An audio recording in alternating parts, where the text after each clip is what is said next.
One of the things I get most often is how to keep your dog's attention while you're working obedience.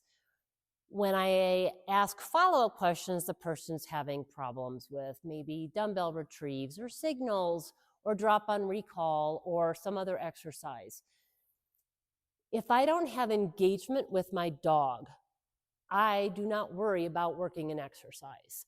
Because if I don't have an engaged dog that wants to play the game with me, they are not going to meet my criteria for an exercise, okay, right off the bat. So I have to have a willing partner to play this game. Now, that does not mean that I have to be more fun than the squirrel running through the field. There are expectations. All of those expectations are clearly laid out in my foundation work with my dogs. I use cookies for basically 95% of my foundation exercises because it's easy to get in reps, it's easy to control the dog's positioning, it works well with marking, which is what I primarily use, sometimes a clicker depending on what skill I'm teaching, but almost all my work involves marker words to some degree. So I shift responsibility very early with my dogs as puppies that it is their job to pay attention, and I will reward them when they choose to do so. So I have run this as 6-week classes. I have run this as full-day seminars.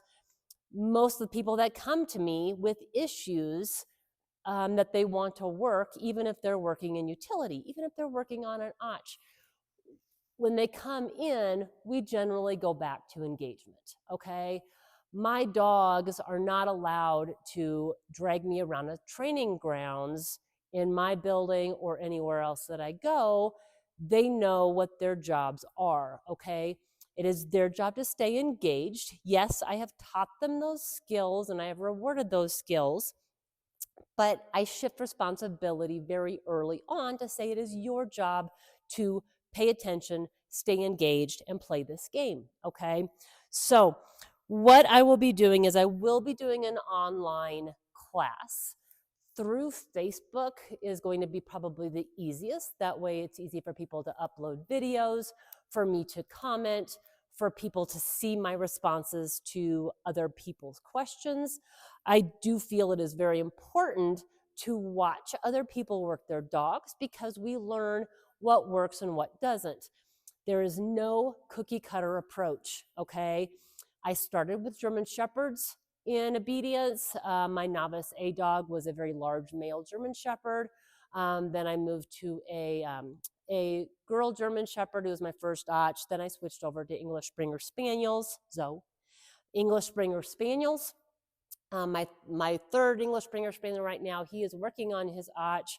He's about halfway there with more than enough wins.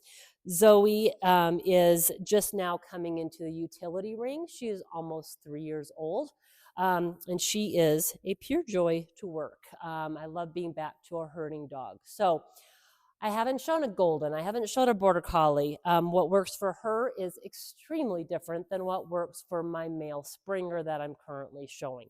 So every dog is different. Every handler is different on what they can do or can't do as far as physically and their delivery.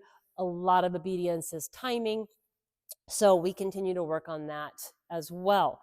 So my dogs understand that when they're working, they're paying attention, right? Right now, she is in what I would consider an off position, right? But what she understands is, are you ready? Set, let's go, break.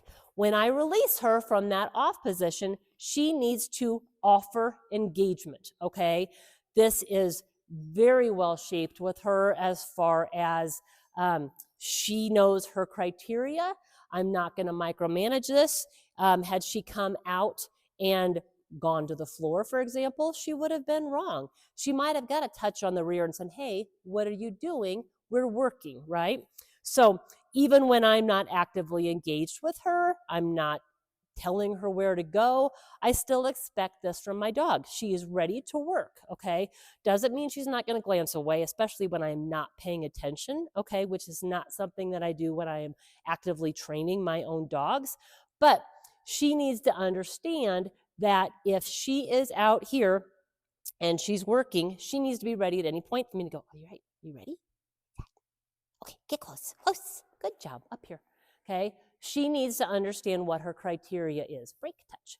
So the more she understands that, the more clear everything is, right?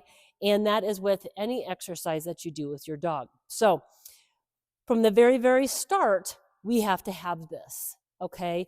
And that's why when I decided to offer something, was the clear choice of what I was going to work on, okay? Because it doesn't do any good to work signals if your dog can't pay attention, right? And if your dog doesn't want to pay attention. If your dog is only concerned about watching you to avoid a correction, that is not the way I train, okay? So it doesn't mean I never go into my dogs and say, hey, knock that off. You're supposed to be in a down, you're supposed to be in a sit, whatever it is, right? But I want a different look from my dogs now than I did 25 years ago, okay? I want the happiest dog in the ring. I don't necessarily care if they make a mistake. I want them to want to play the game with me. This is what I do for fun, right? This is my hobby. So I enjoy working with people. I enjoy working with other dogs, and I enjoy problem solving to figure out what will work best for every team. So I will be putting something out as far as signing up for that. You'll be able to post videos. I will be able to comment. We will be able to work through issues for you and your dog. Okay, this is not a cookie cutter approach. Again, nothing works for every single team. Okay, so that is where we're going to start. Okay, so if anyone has any questions, please feel free to let me know and we will go from there. All right, thank you.